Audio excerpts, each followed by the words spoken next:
یہ کہانی ہے طالوت اور جالوت کی۔ جالوت بنی اسرائیل کو دن رات تنگ کرتا تھا۔ لوگ تھک ہار کر اپنے نبی حضرت سموئیل علیہ السلام کے پاس گئے۔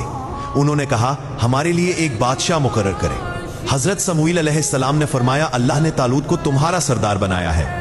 لوگوں نے کہا وہ تو غریب گھرانے کا ہے، اس کی نسل بھی ہم جیسی نہیں، وہ ہمارا امیر کیسے بنے گا؟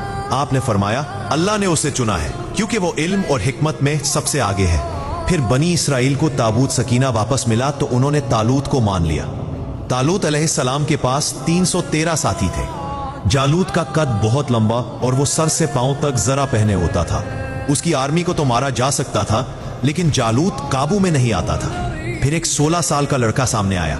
اس کے ہاتھ میں غلیل تھی جس میں پتھر رکھا۔ اس نے پتھر گھمایا اور جالوت کی آنکھ پر مارا۔ پتھر آر پار ہو گیا اور جالوت وہی ڈھیر ہو گیا۔ اس لڑکے کا نام داؤد تھا۔ یہاں سے سیدنا داؤد علیہ السلام کی کہانی شروع ہوتی ہے۔